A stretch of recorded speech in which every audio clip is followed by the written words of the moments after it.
seguir con el tema porque, bueno, al notariado le afecta bastante esta ley. Ha sido muy controvertida. Yo he hablado con notarios y, bueno, la verdad es que se dice todo y de todo sobre la nueva normativa y, bueno, creíamos que era una oportunidad excelente estas jornadas para que el notariado nos diera su visión sobre esta ley. Contamos para ello con Cristina Ramos Ollero, que es una reciente notaria, además, que lleva en Huelva, es tu primer destino en Huelva, y que me consta, porque ya he hablado con ella, que nos va a dar una exposición magnífica. Y tenemos también a don Carlos Toledo Romero, que ya estuvo con nosotros en las jornadas de Sanlúcar de Barrameda, e intervino, quiero recordar que fue con la reforma de la ley hipotecaria del año 2015, ¿no? Que vino, exacto, que vino el director general de los registros, estuvo con Joaquín Delgado, efectivamente, de esa ponencia. Y ya sin más voy a darle la palabra a Cristina para que comience con su exposición. Muchas gracias. Vale, muchas gracias, Javier. Bueno, buenas tardes a todos. Yo me voy a centrar un poco en las novedades que veo un poco más interesantes de plazos, cambios que va a haber, cómo nos enfrentamos un poco, cómo estamos preparados ahora mismo conectados con los bancos, cómo estamos un poco intentando llegar a tiempo, pero también justito. Vamos, yo creo que el notariado está muy preparado para este cambio, pero al final la tecnología nos tiene que acompañar y estamos intentando, en tanto las entidades bancarias como a nivel notarial, pues que todo esté preparado, porque realmente nos queda poquito. Vamos, empezamos el 16 de junio. Entonces, un poco resumir lo que he visto más relevante de lo que es el cambio y también qué sector afecta, quién entendemos que es prestamista en este caso para aplicar esta ley, no sé, cuestiones que creo que eran interesantes.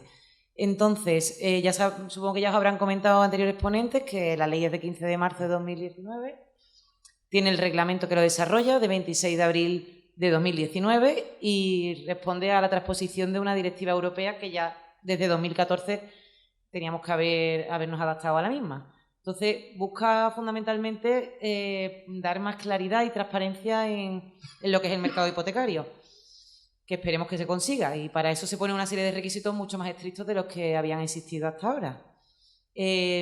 Por un lado, creo que es interesante ver quién entiende la ley que es prestamista a efectos de aplicar esta ley de contratos de crédito inmobiliario. Habla de personas físicas o jurídicas que realice con carácter profesional una actividad de concesión de este tipo de créditos inmobiliarios. Sí que es verdad que habla también de incluso un prestamista que sea ocasional, siempre que la finalidad sea exclusivamente inversora. Y creo que eso es interesante, que a nivel del prestamista sí que se centra en que la finalidad del prestamista, para que esté incluido dentro del ámbito de aplicación de la ley, tiene que ser exclusivamente inversora si es ocasional. Y si no, resalta que tiene que ser dentro de su actividad profesional. Eso a la hora de distinguir el prestamista, mientras que para el prestatario deja un campo mucho más amplio en el que no interesa tanto la finalidad, sino que se centra un poco en que sea una persona física o que sean simplemente personas físicas el fiador o el garante. Que también yo creo que esto va a plantear problemas, problemas no, pero grandes cambios a nivel de los préstamos que se conceden a personas jurídicas, porque generalmente exigen un fiador persona física, el propio administrador, el socio mayoritario. Solo en el hecho de que el fiador o el garante ya sea una persona física, el préstamo concedido a un prestatario propiamente dicho, persona jurídica, va a hacer que apliquemos el ámbito de esta ley, que tiene los requisitos que vamos a ver y las exigencias mayores. Entonces, es verdad que a la hora de los préstamos que se conceden a las personas jurídicas, creo que sí va a ser relevante el cambio por el hecho de que se exige pues, unos fiadores solidarios y mayores garantías. O sea, que define al prestatario como toda persona física que sea deudor de préstamo, que estén garantizados mediante hipoteca sobre bienes inmuebles de uso residencial o cuya finalidad sea la adquisición o conservación de terrenos o inmuebles construidos o por construir. Y en este caso habla de la palabra conservación, que también yo creo que la definición que hace del ámbito de aplicación de la ley deja un margen muy amplio, porque conservar un inmueble, pues es que cualquier actividad para la que solicitemos un préstamo, yo creo que llevada al extremo sí puede ser una idea de conservar un inmueble. O sea, que como que abre muchísimo el campo, pues habla de inmuebles de uso residencial, pero luego habla de conservar terrenos. No sé, creo que prácticamente cabe casi todo préstamo que sobre inmuebles se vaya a realizar. Luego también una cuestión que me parece interesante es que el uso residencial que se dé al inmueble, a efectos de que esté dentro de la aplicación de la ley, es una cualidad objetiva totalmente. Lo especifica la ley claramente en su articulado y dice que hablamos de inmuebles de uso residencial desde un punto de vista objetivo. O sea, no depende de que el prestatario quiera un inmueble para una finalidad concreta. No depende de su voluntad ni de la finalidad que vaya a perseguir. Hay que estar a la cualidad objetiva. Si es un inmueble que es susceptible de uso residencial, estamos dentro del ámbito que comprende la ley.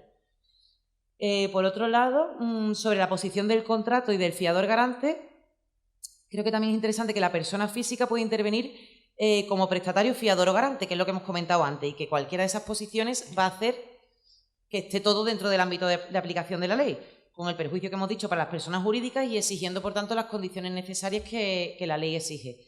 Y por otro lado, que en cuanto a la finalidad que tiene que tener el préstamo, es totalmente irrelevante, según establece la ley, cuál es la finalidad claramente que vaya a tener el préstamo. Si está dentro de las condiciones que hemos dicho, del uso residencial, de recaer sobre los inmuebles y de los prestatarios o prestamistas que acabamos de ver. Cualquiera que sea su finalidad, aunque claramente no se destine para un crédito al consumo, también aplicaríamos la ley.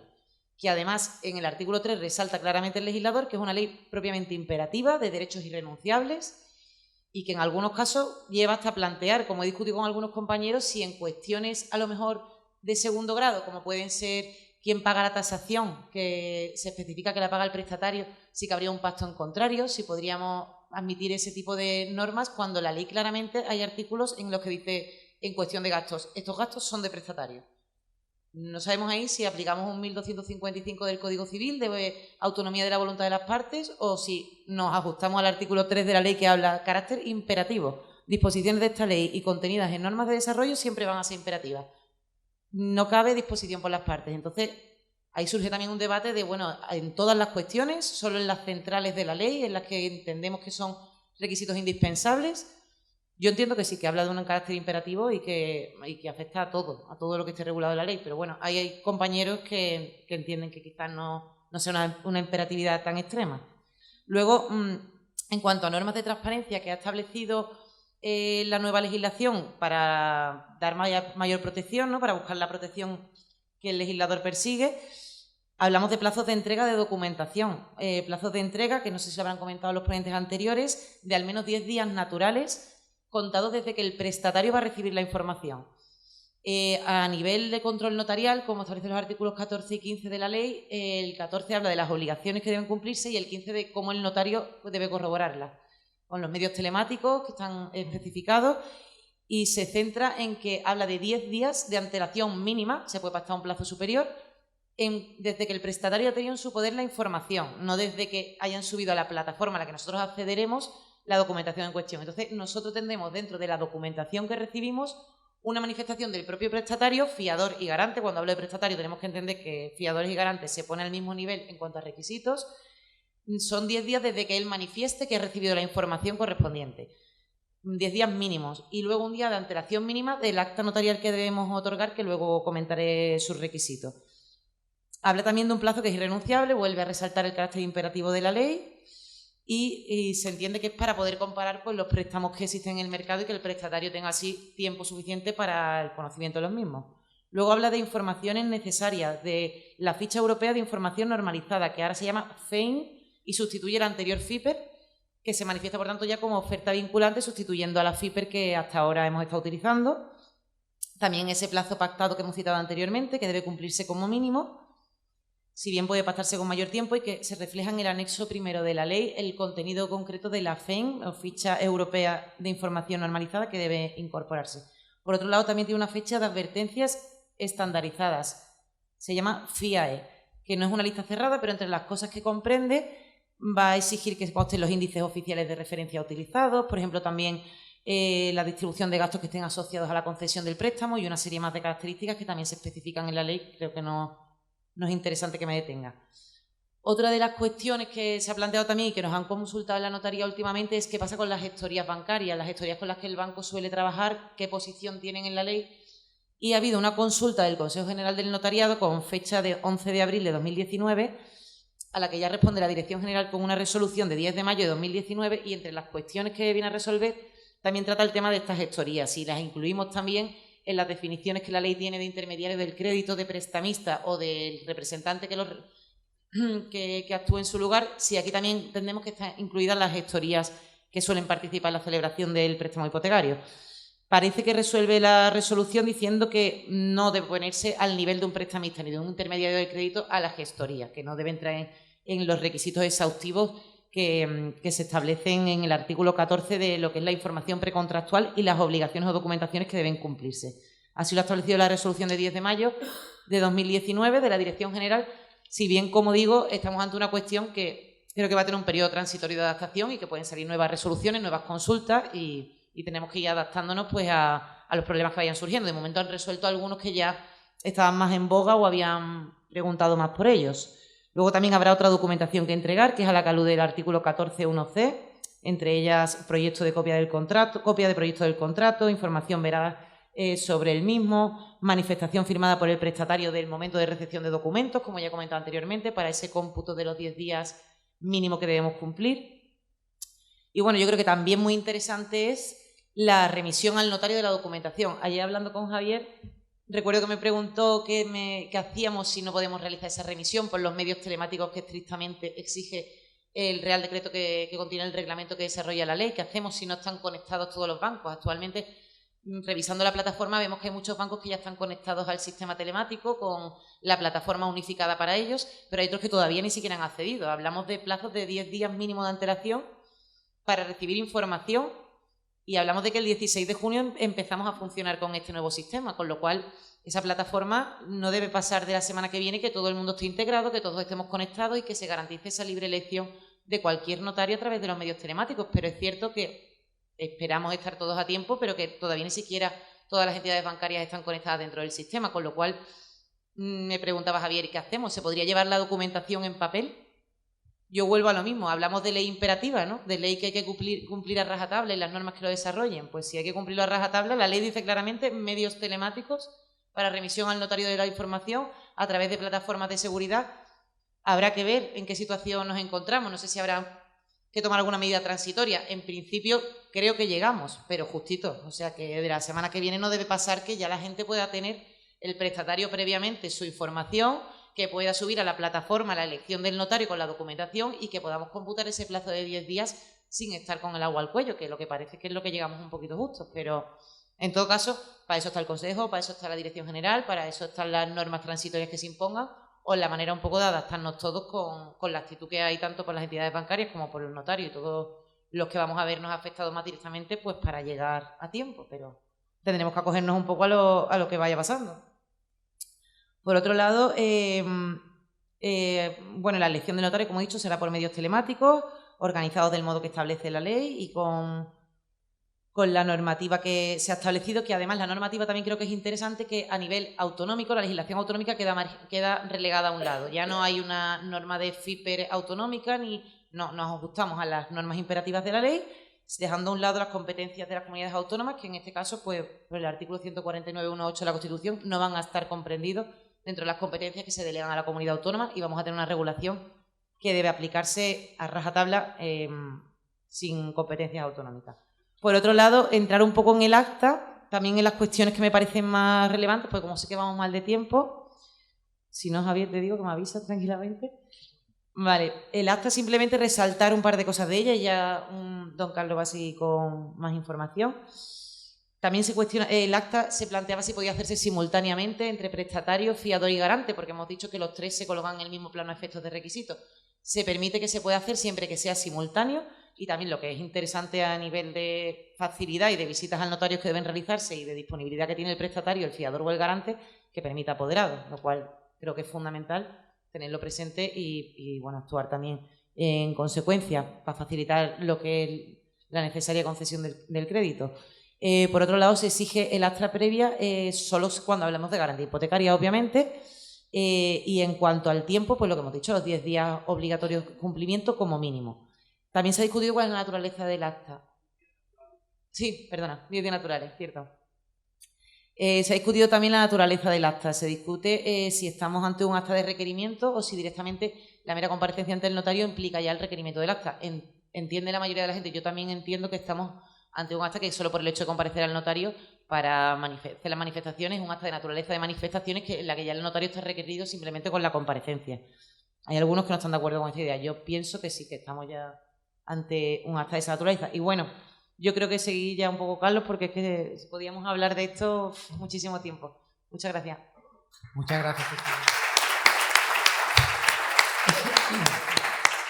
Bueno, Cristina nos ha contado mucho en muy poco espacio de tiempo, porque iba a toda velocidad. Gracias, Cristina. Carlos, es tu turno. Sí. Buenas tardes ya. Primero, muchísimas gracias por contar con nuestra presencia, representando al notariado, al que tan importante papel se le ha atribuido en esta modificación, más que modificación, innovación legislativa. El problema que tiene intervenir en segundo lugar en una ponencia común es pues que Cristina, aparte de haber explicado cosas con su brillantez habitual, pues va a ser difícil ahora mejorar su explicación. Pero vamos a complementarla desde el punto de vista, me voy a atrever a decir y a calificarlo, práctico del día a día en función de la actividad que ustedes vienen ejerciendo. Y sobre todo, para no incidir en algo que está pasando casi que desapercibido en todos los comentarios que venimos leyendo, que venimos escuchando, y es las consecuencias sancionatorias tan graves con que condena o con que concluye esta legislación las conductas realizadas por los agentes, entre ellos los llamados brokers hipotecarios, los intermediarios en la contratación de crédito hipotecario con las condiciones, objeto y finalidad que ha explicado Cristina, cuyo importe mínimo, en el caso de la menor de las infracciones, es 10.000 euros, el mínimo importe de la sanción. 6.000 son los pleitos que hay ahora en el Juzgado Especial Mercantil de cláusula suelo en Huelva, solo en Huelva. Cuando leemos la loable intención de la ley, cuando concluimos la regulación a la que tiende, en ningún sitio se dice, aparte de los objetivos más o menos programáticos y claros, que esta ley ha nacido con una finalidad. Ha nacido con la finalidad propia que ya inició en esa tendencia legislativa la legislación sobre jurisdicción voluntaria, la desjudicialización de asuntos, básicamente.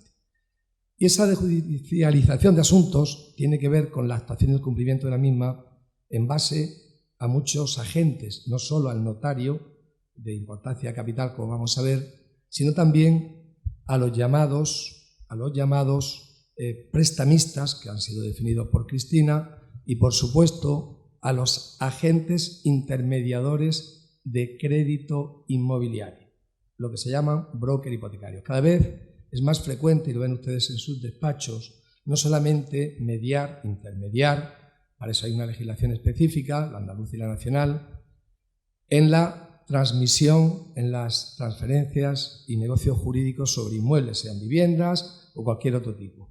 Pero cada vez decía, y aquí hay algunos que lo hacen con cierta habitualidad, se aporta, se ofrece el servicio, normalmente remunerado, de la contratación de un préstamo hipotecario. Pues bien, cuando ese préstamo hipotecario tiene por objeto una vivienda, o residencial mejor dicho, o como destino la adquisición de la misma, aunque se hipoteque otro bien, estamos en el ámbito de la ley. Pero esta ley, aparte de esa más que necesaria finalidad de restringir, de disminuir el índice de litigiosidad en relación con los préstamos hipotecarios, con una labor preventiva y de control de transparencia, también ha tenido otra finalidad que no proclama su contenido, pero que se infiere de una lectura atenta, y es acabar con los chiringuitos financieros hipotecarios.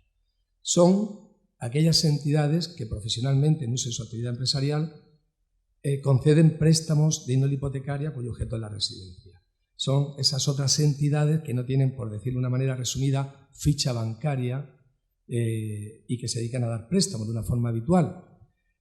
Para este tipo de entidades ha nacido también la ley, para someterlas a la normativa imperativa que tienen.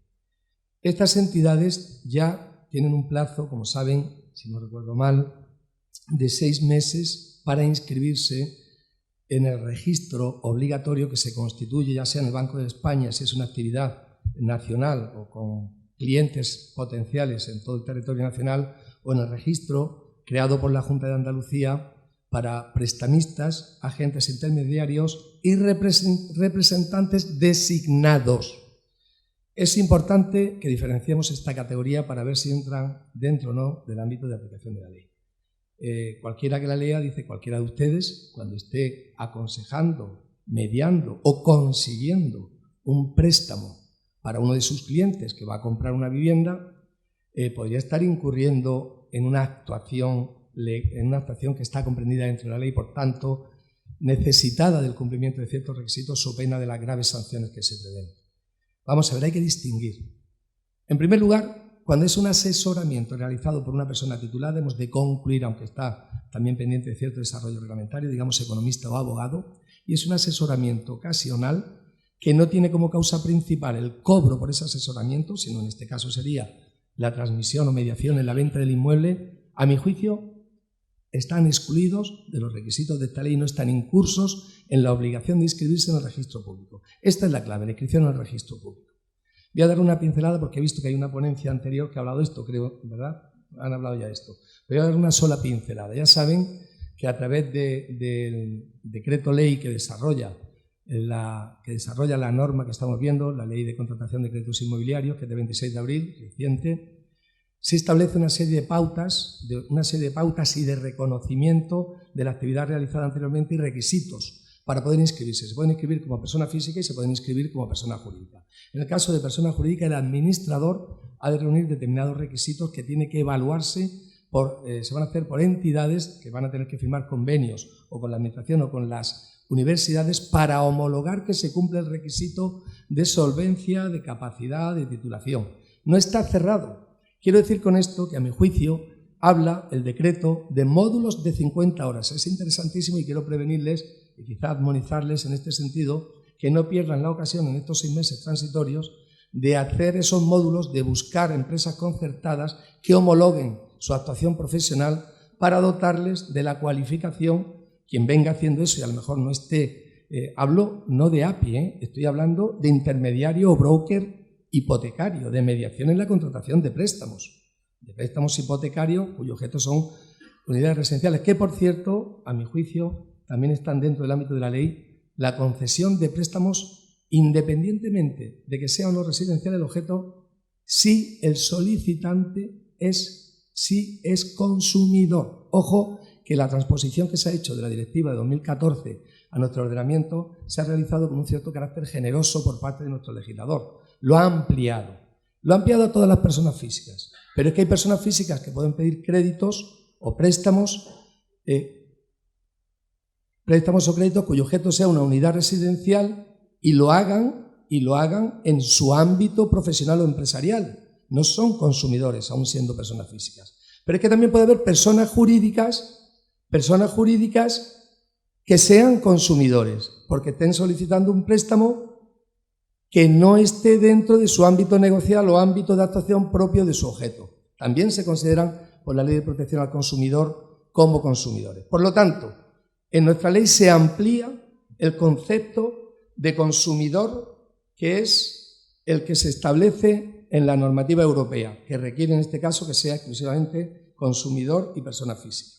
En nuestra ley se incluye a la persona jurídica no consumidora, se incluye a la persona física aún no siendo consumidor. Eso hay que tenerlo en cuenta. Pero vamos a entrar un poco más en materia. Pensaba dedicarme algo más a los requisitos que se le van a exigir para poder ejercer esta actividad de una manera reglada y por lo tanto poder cobrar por ello, porque lo primero que le quiero decir es que aquellas agencias que estén mediando en compra y venta de inmuebles residenciales y estén ofreciendo un préstamo y contraten un préstamo y cobren por ello, por cada operación que hagan, si no se han incluido, no se han dado de alta en el registro público que se ha creado al efecto, la multa por cada actuación son 10.000 euros y puede llegar a 500.000 euros. Y me consta que la potestad inspectora la va a ejercer la Junta de Andalucía para inducir que en este plazo de carencia administrativa todo el mundo se dé de alta. Sugiero, a modo de propuesta, que a través de su asociación o colegio insten y hagan un convenio, que están deseando hacerlo, con las universidades más próximas a sus sedes, para impartir estos módulos de 50 horas que van a tener una titulación suficiente para reunir el requisito de capacitación y competencia para poder darse de alta, ya sea como sociedad como persona física.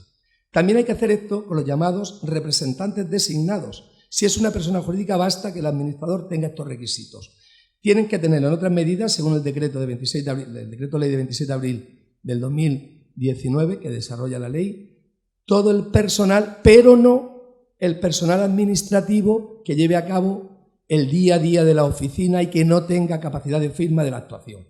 Distingamos estos particulares indicándoles solo, porque doy por hecho que en la anterior ponencia han hablado de esto, si no, si quieren podemos insistir algo más en los requisitos y en la homologación de esa cualificación para poder acceder al registro. Quisiera dar algunas pinceladas sustantivas, intentando complementar lo que ha dicho Cristina en cuanto a la resolución circular de la Dirección General de los Registros, que es de 16 de mayo de este año y que ha resuelto algunas dudas, como la actuación de las gestorías. Para ello, porque cuando se dice gestoría puede ser el gestor que lleva la tramitación de su cliente, porque le ha obtenido él la financiación del préstamo en un momento dado. Vamos a distinguir esto a ver qué obligación tiene en cada caso.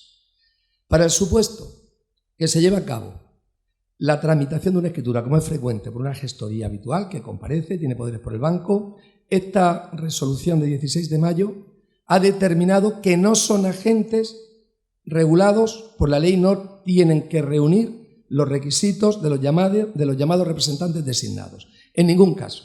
Tienen que justificar para intervenir en el proceso de control material de la transparencia hipotecaria del documento que ha de intervenir el notario, acreditando, que lo hacen normalmente cuando otorgan la escritura, que tienen poderes especiales para esta actuación.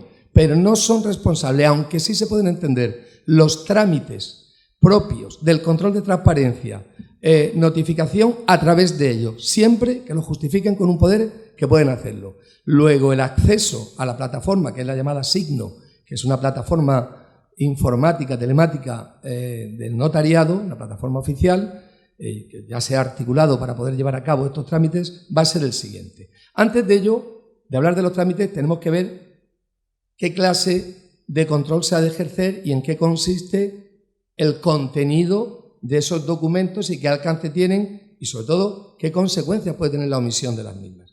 Vaya por delante que, en este caso, la tradicional función notarial del control de la legalidad se afina y pasa a ser un control material y sustantivo de la transparencia en el proceso de contratación, comercialización, ofrecimiento, aceptación y publicidad de los créditos o préstamos inmobiliarios a los que nos estamos refiriendo y que son objeto de la ley. Este control se hace en varias fases. Pero ojo, el notario no solamente va a depurar en este caso ese control que se cumple con la ley, como se hace en cualquier tipo de actuación notarial, sino que se ha convertido esta actuación para el usuario, que normalmente tenía la característica de derecho a ser informado, siempre la ha tenido con la intervención notarial, otra cosa que se haya hecho uso de una manera efectiva, pero este derecho lo tiene cualquier usuario de la función notarial, es que en este caso ese derecho se ha convertido en un deber. Ya no puede un prestatario en ningún caso, firmar un préstamo hipotecario objeto de esta ley, no lo puede hacer sin haber cumplido con su deber de informarse. Curioso, derecho-deber, es de las primeras figuras de este cuño propias de las democracias modernas y de la función tuitiva del Estado en los derechos fundamentales. Y lo es, conforme al artículo 47 de la Constitución, el derecho a la vivienda. El Estado, a través de esta norma, induce, implica y obliga al administrado, al ciudadano, a estar informado y le dota de las herramientas necesarias para que no se le perjudique por su ignorancia o por su desconocimiento, por otra parte predicable a cualquier persona no habitual en este tráfico jurídico. Así pues, el artículo 14, con el control de transparencia previa que hace el notario, tiene por objeto el siguiente procedimiento, que es el que tendremos que controlar. Voy a hacer un inciso, que nadie se lo pregunta, ¿y qué pasa si el notario no cumple debidamente esta función? ¿Puede no cumplirla? ¿Se puede pasar un plazo? o puede decir, bueno, como este cliente amigo y sé que lo hacen bien, no lo miro, hago el acta, pues se lo voy a decir. La ley ha introducido un precepto en una de las adicionales que modifica el régimen disciplinario del notario y sanciona el incumplimiento de esta obligación de control del notario y de asesoramiento. Ojo, sanciona la negligencia en el asesoramiento o la dejadez en el asesoramiento, no ya en criterios objetivos cuáles son el control y enumeración de la llamada FEIN y la FIAE que ha explicado Cristina, con todos los puntos que mínimamente tienen que tener, que ya están reglados, sino el hecho de no haber asesorado, y ahora hablaremos de esto, al cliente. Lo sanciona en las 3 escalas que tiene el reglamento notarial como infracción grave. La infracción grave conlleva multas tremendas, algunas de ellas de hasta 500.000 euros, y la inhabilitación. Inhabilitación, eso suele ocurrir cuando las infracciones son reiteradas o cuando son muy graves. Pero en cualquier caso, en las 3 escalas, esta omisión de esta obligación viene a sancionarse como infracción grave con las correspondientes sanciones reglamentarias. Se pone de manifiesto la gran preocupación que tiene el Estado con el cumplimiento de esta norma. Pero pasemos a la práctica. Vamos a intentar plasmar cómo se articula esta ley, cómo se pone en marcha y en qué consiste. Ustedes están en sus actividades normales de APIs, ustedes están mediando en las transacciones inmobiliarias, insisto, como decía al principio, y cada vez más se le va a demandar la consecución, la gestión y, por supuesto, la información al respecto de un préstamo hipotecario para culminar con buen fin esta transacción inmobiliaria. Para ello, además del correspondiente colegio o registro público que ya tienen en Andalucía para los APIs, tienen que inscribirse, darse de alta necesariamente en el registro público creado por esta ley y desarrollado por el Decreto Ley de 26 de abril del 19 como intermediadores de contratos de crédito inmobiliario, broker hipotecario, vaya, como se suele llamar. Y lo tienen que hacer necesariamente, ya saben que tienen 6 meses para hacerlo, luego los requisitos van a ser otros, es un plazo de carencia en cuanto a los requisitos que establece la ley para propiciarlo. Para ello, le van a evaluar antecedentes penales, dice la ley curiosamente en un concepto de lo que llamamos válvula, que le van a mirar su grado de competencia, solvencia y honestidad. Fíjese, recurrimos como el Código Civil a criterios y a parámetros como el buen padre de familia y cosas así. Bueno, pues todo esto tendrá mucho que ver con la posibilidad de aportar documentación. Por supuesto, tendrán que aportar su titulación académica y quien no la tenga sí que va a poder acceder a estos registros con la realización para cada uno de los supuestos de los módulos previstos por el Decreto Ley de Formación. Insisto, salvo el de 65 horas, que es el 75 horas, quiero recordar, que es para el que sea administrador de persona jurídica y sea él el encargado de decidir en la concesión del préstamo, cosa que no va a ocurrir en la intermediación. Todos los módulos para los intermediadores van a ser de 50 horas y los tiene que, dar esa clase, van a ser cursos privados a través de convenios con las universidades que deberán promover ustedes mismos, donde se va a certificar su homologación en cuanto a la capacitación profesional. Dicho esto, y una vez inscritos, ya estamos funcionando en el día a día. Hacen su operación de transacción inmobiliaria y consiguen un préstamo para su cliente. Pues ahí empieza el lío. Ustedes asumen una serie de obligaciones, básicamente lo del artículo 14. Pueden ser intermediadores vinculados o no vinculados, lo que le llaman un freelance o un comisionista o agente, y entiéndase la palabra comisionista en el sentido mercantil del término, o agente de un banco o de otra entidad de las que llaman chiringuitos financieros, que no son entidades de crédito, insisto. Y recalco que los bancos están excluidos de la inscripción obligatoria de este registro, porque tienen otro control y otra supervisión a través de las autoridades monetarias y fiscales de España, que no se tienen que inscribir. Pero si es el banco el que les comisiona, el que le encarga para conseguir estos préstamos mediante una remuneración, en este caso sí se tienen ustedes que inscribir como intermediadores vinculados. Y tendrán que aclarar cuando firmen el contrato de mediación o intermediación con el cliente, que es obligatorio, si trabajan para más de un banco o no, si cobran comisión y cuánto cobran. Va a haber contratos tipos que se van a crear. Y sobre todo tendrán que aclarar si van a descontarle a los honorarios pactados con su cliente lo que el banco les paga. Si son vinculados a varios bancos, figura que se permite en la ley, en el decreto ley en este caso, tienen que aclarar para cuántos trabajan y cuál es el pago que cada banco le hace a ustedes. Aquí la ley sospecha y quiere evitar que ustedes van a incidir, van a intentar forzar una contratación a favor de aquel banco que más les pague. Es una presunción extraña, a mi juicio extravagante e indeseable, pero está en la ley. Quiero decir que estos contratos de intervención en la mediación o intermediación para la contratación de créditos inmobiliarios van a tener que fijarse mucho en ellos, porque el incumplimiento de uno de los requisitos tasados va a reportar importantes sanciones. Y le voy a decir más, aquel agente, aquel API que contrate o que lleve a cabo una contratación de préstamos sin estar dado de alta cuando pasen 6 meses, es destinatario de la sanción, que no insiste mucho en ello porque no se ha dado la suficiente importancia y amenazan fuerte. Han querido intervenir de esta manera, igual que a los notarios se le apercibe con esta sanción en caso de infracción, pues también se le hace a los intermediarios. Vayamos, pues, al proceso de contratación para intentar plasmar de una forma más o menos práctica la eficacia y operatividad de la ley. El control de la transparencia material, cuyo control lleva a cabo el notario, pero inicia el intermediario o la entidad prestamista. La entidad prestamista puede contratar el préstamo con o sin intermediario. No nos interesa la actividad bancaria, que ya es conocida y está suficientemente regulada. Vayamos a la suya como eventuales intermediarios. Llegan a su oficina unos clientes y le buscan el préstamo. Lo primero que hay que hacer es un análisis de solvencia.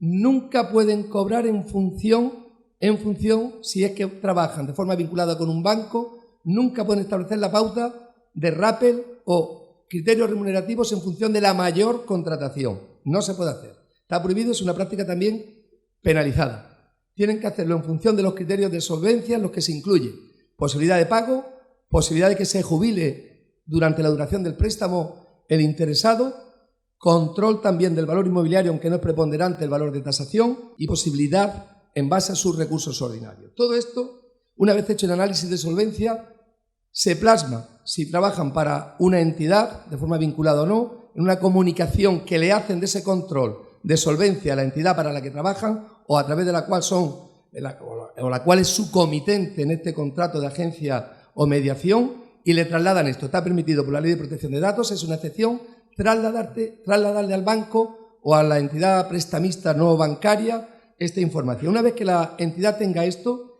bien ustedes como intermediadores o bien la que le provee el banco, que será lo que ocurra, tienen la misma responsabilidad uno con otro, tienen que proveer al cliente de la llamada FEIN, que es, como saben, la ficha europea de información normalizada. Tiene una serie de pautas que hay que incluir y luego además, esto desde que ya se vislumbra y que le han aceptado, tiene el valor también la FEIN junto con la ficha que advierte o de advertencia, la ficha que contiene todas las advertencias estandarizadas. Todo esto conforma la documentación que luego ha de trasladársele al banco, además de un documento que le tiene que firmar el cliente en el cual dice que se ha dado por enterado del contenido. Como contenidos fundamentales, no me voy a tener mucho ya por razones de tiempo, pero es importante, si van a ser ustedes los que le vendan el préstamo al banco, el cálculo de la TAE. Tienen que controlarlo. Ya saben que para calcular la TAE tienen que hacer esa cuenta y hacer una observación, porque la vamos a hacer también los notarios. La TAE es clara, siendo variable o fijo el tipo, es la suma de todos los intereses, comisiones y costes de productos vinculados, como son los seguros, toda la suma de todo esto durante toda la vida del préstamo se multiplica por 100 y se divide entre el capital principal. Y al hacer eso se divide luego entre el número de años del préstamo. Ese es el coste efectivo del préstamo. Y hay que calcularlo y comprobarlo. No todos los bancos lo hacen. Y tienen que incluir todos los productos vinculados, incluso las comisiones bancarias que estén declarados en la llamada FEIN, que viene a suplir a la FIPER, a la ficha de información personalizada anterior. Aparte de ello, tendrán que controlar también la cláusula de gastos. Ya saben que a partir del 16 de junio, al cliente hipotecario en materia, cuando son objeto de esta ley, que sean unidades residenciales, solo se le puede exigir el pago de los gastos de tasación. Tanto registro como notaría, como el impuesto por ley, corresponde al banco. Solo se le puede exigir esto y la eventual copia simple que pueda pedir el cliente de la escritura pública. Como saben, y ha dicho Cristina, una vez que todo este documento está completado, que se le ha entregado al cliente a través del intermediario directamente por el banco, la propia gestoría del banco, siempre que lo acredite con poderes, puede hacer las funciones de notificación del banco. A través de nuestra plataforma notifica siempre en el plazo de 10 días como máximo, notifica al notario toda la documentación que hemos visto, en especial el documento donde el cliente, que es el que tiene derecho a elegir, como siempre, se da por enterado del contenido. ¿Qué tiene que hacer el notario?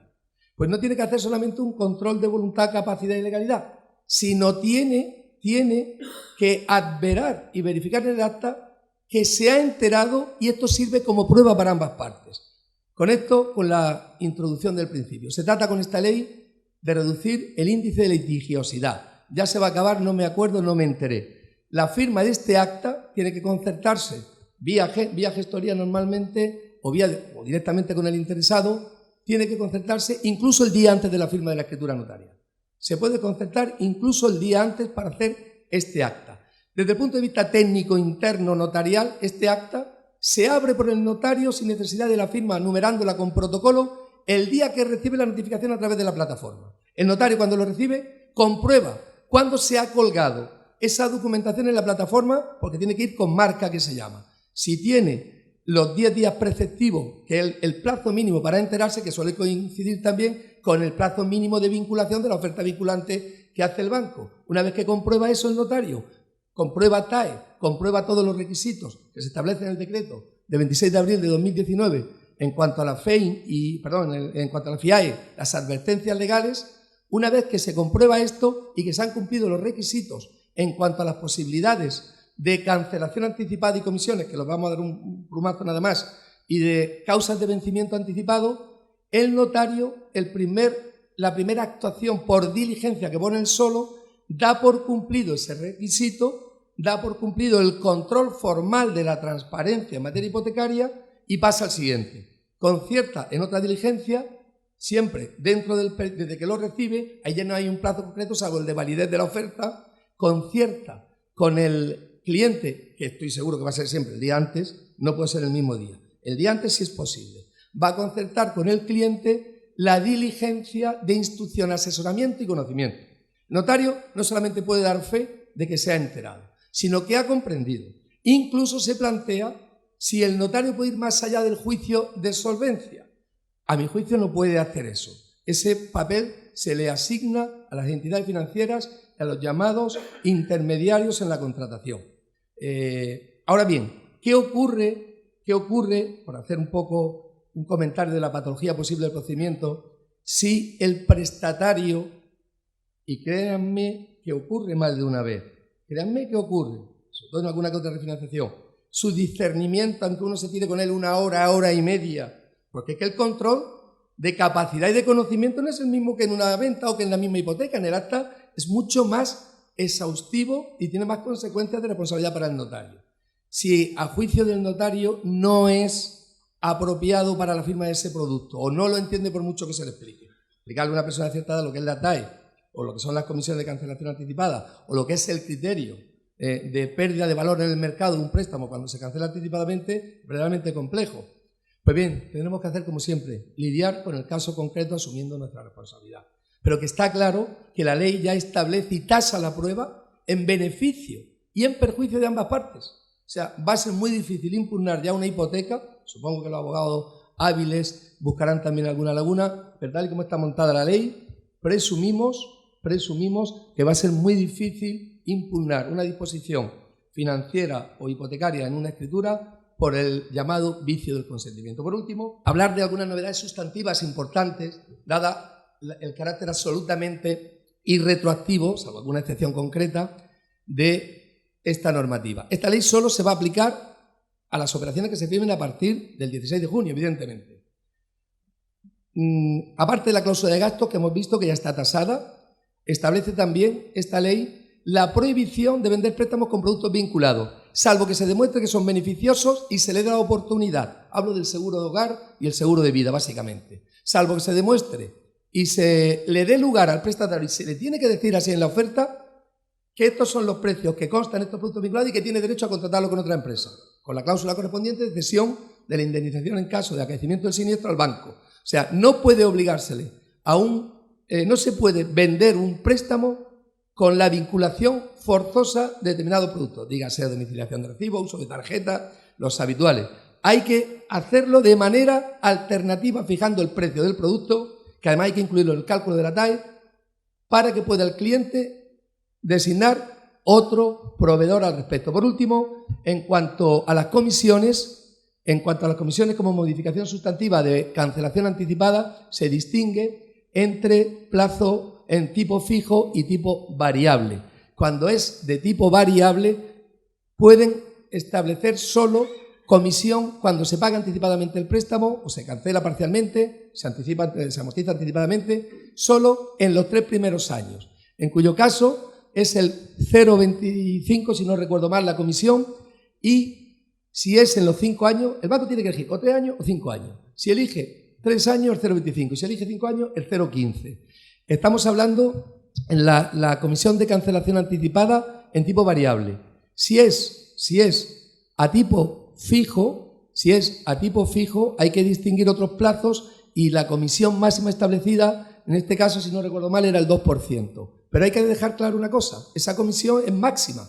Para ello el banco tiene que demostrar que ha tenido una pérdida patrimonial por la cancelación anticipada. Y para demostrar que ha tenido una pérdida patrimonial por la cancelación anticipada, hay que justificar la siguiente cuenta: valor o saldo pendiente del préstamo en el momento de la cancelación anticipada. La pérdida patrimonial viene dada por la diferencia de ese saldo del préstamo, y el saldo que tendría ese préstamo vivo cuando cambie el tipo de interés según la publicación que hace el Banco de España en el tipo que se ha puesto oficialmente de referencia, más las cuotas devengadas en ese lapso de tiempo.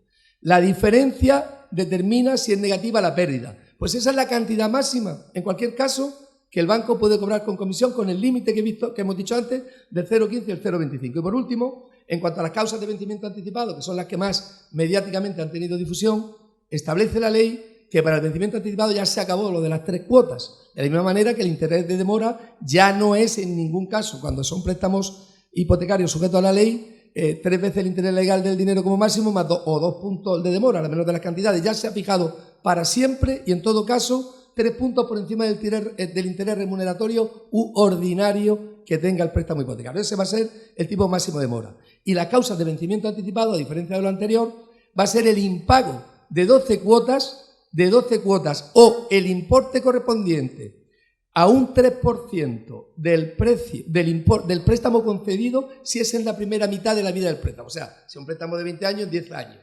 Y si es después de la segunda mitad de vida del préstamo, para poder dar por vencido anticipadamente el préstamo al banco por impago, se necesita que el importe impagado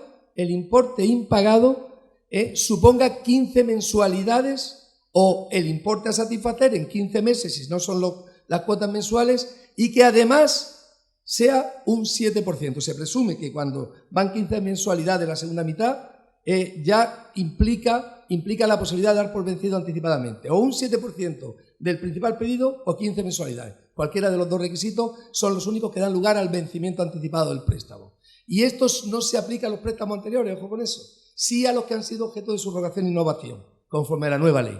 Por último, y por terminar, se simplifica el procedimiento de subrogación, que es el procedimiento para cambiar de banco cuando se le hace una oferta mejor. Se ha simplificado enormemente tras la reforma de la Ley 41/2007 de 7 de diciembre que modificaba las subrogaciones en los préstamos, y ya se establece sencillamente una notificación de la oferta aceptada por el cliente al banco, y curiosamente dice la ley que deberá el banco certificar el saldo. No prevé si no lo certifica, hay sanción. Si lo certifica, desde que lo certifique hay 15 días para hacer una innovación y quedarse con la hipoteca. Si pasan los 15 días, directamente ya lo puede hacer el nuevo banco mandando el chequecito del saldo pendiente. No prevé la ley qué pasa si pasan los 7 días y no lo notifica. Hay que concluir que dentro de esos 15 días desde la notificación, una vez que pasen, al no certificar el saldo, al día siguiente, que hace 16 desde la notificación, se puede otorgar la escritura de subrogación y pago bajo la responsabilidad del banco. Hay muchas cosas más, si quieren preguntar algo, porque hay muchos detalles. Bueno, le damos las gracias antes, y yo creo que...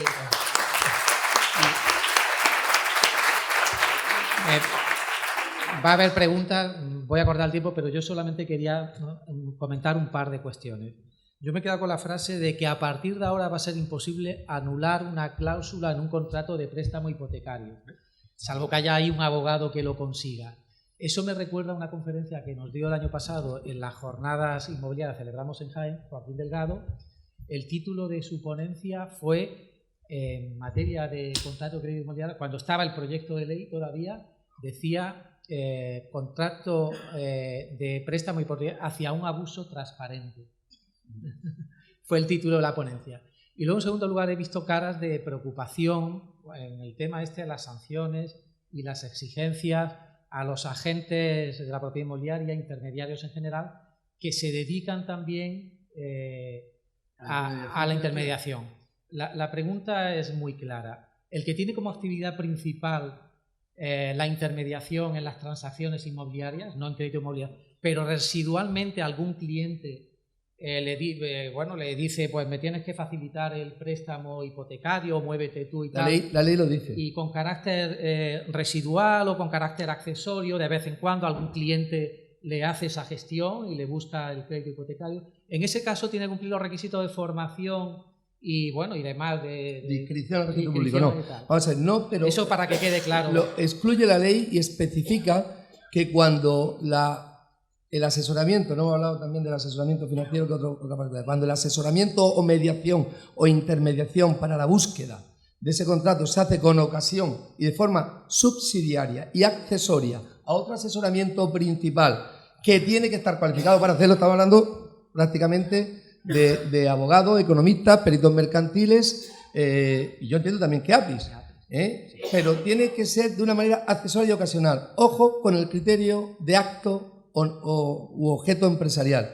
En la medida que se publicite esa posibilidad de buscar la financiación, en la medida que solo haya un vestigio de publicidad, se reputa con toda la jurisprudencia unánime al respecto que es un acto empresarial. Un acto empresarial. La accesoriedad solamente cabe predicarla para no estar inscrito en el registro público de intermediadores hipotecarios o de crédito hipotecarios cuando es accesoria ocasional y no reporta los honorarios principales de la intervención del asesor.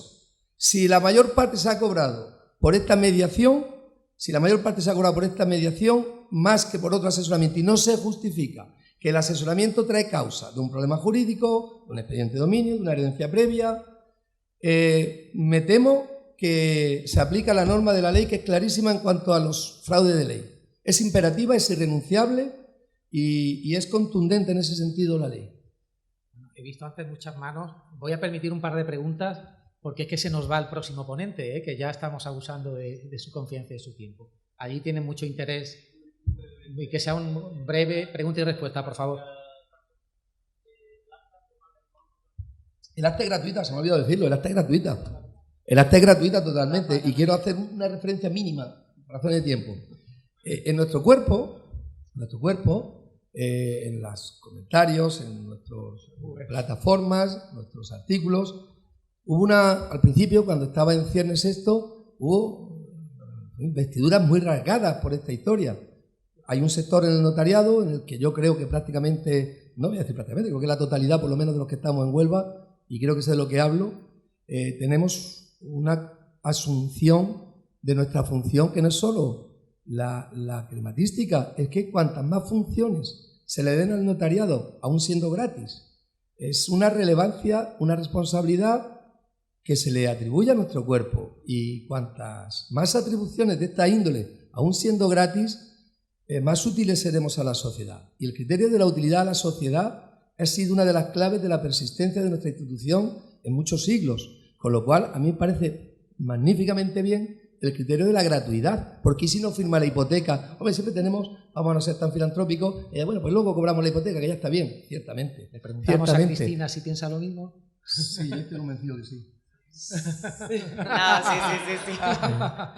Sí, yo pienso lo mismo, lo que pasa es que, hombre, yo lo que pienso es que pero esto es una opinión personal, que las cosas gratuitas nunca se valoran en ningún sitio, en ningún sector, ni en medicina, ni nada de lo que es gratuito se valora ni se toma en serio. Y, hombre, yo que nos den funciones a los notarios me parece fenomenal, creo que estamos capacitados, pero asumiendo una responsabilidad tan grande, no lo sé. Tengo mis dudas, ¿eh? No voy a decir... Puede ser que se firme, puede ser que cuando se van del acta el notario la cierre, no siempre tiene que decir que es correcta. Es que hay plazo y la ley prevé la negativa a autorizarla. Pero hay gente que necesita un préstamo y no tiene la capacidad para entender que es una TAE, que es un... ¿Y qué haces con esa persona? Es que hay una realidad detrás y encima le estás diciendo, como bien has explicado tú antes, que en un juicio no va a tener nada que hacer. Es que no va a tener nada que hacer. Entonces yo no quiero ser responsable de decir... está en mis manos decir que este hombre no va a poder tener un préstamo que necesita para vivir o que necesita para su familia. ¿Por qué? Porque no lo entiende, es que no lo va a entender. Hay gente que no es capaz de escribir el manuscrito que actualmente hay que hacer. Es que la ley prevé para la ley eso está una figura, pensada, bueno, no la sé. ley prevé para eso, hay una figura regulada también la ley, que es el asesor, el asesoramiento, que es otra actividad recogida en la ley y está prevista para eso. Cuando además hay, y tiene que ser con un contrato también tipificado y estereotipado, sujeto a desarrollo reglamentario. Yo, por puntualizar un poco este punto en el que creo que básicamente estamos de acuerdo, aunque con matices, es que hay posibilidad de que una vez que se haga el acta y se abra, que hay que abrirla unilateralmente por parte del notario, numerarla y protocolizarla, puede cerrarse con una diligencia de juicio negativo sobre el control de transparencia o sobre la voluntad del particular. Yo personalmente prefiero que el prestatario busque una solución o que se asesore bien antes de que firme algo y que se lo quiten sin saber lo que hay, que es que lo estamos viendo. Yo personalmente prefiero paralizar la operación ab initio antes de que diga el tío dentro de 2 años que no me enteré. Un asesor jurídico podría recurrir ante la Dirección General ese juicio de capacidad o de entendimiento por parte de... No, hay que hacerlo directamente en un juzgado, tiene que haber un juicio declarativo donde a través de la jurisdicción ordinaria la Dirección General no puede entrar en eso, donde se demuestre en un proceso una eventual negligencia o incumplimiento. No se puede, salvo que administrativamente, no por el control de juicio de capacidad, sí puede la Dirección General, y tiene competencias sancionatorias, sí puede la Dirección General establecer un incumplimiento del notario cuando el cumplimiento haya sido en los requisitos objetivos del documento y control de la transparencia. Nunca en el juicio de capacidad. Para eso hace falta una resolución judicial firme. Bien, Alfonso, ya terminamos, ¿vale?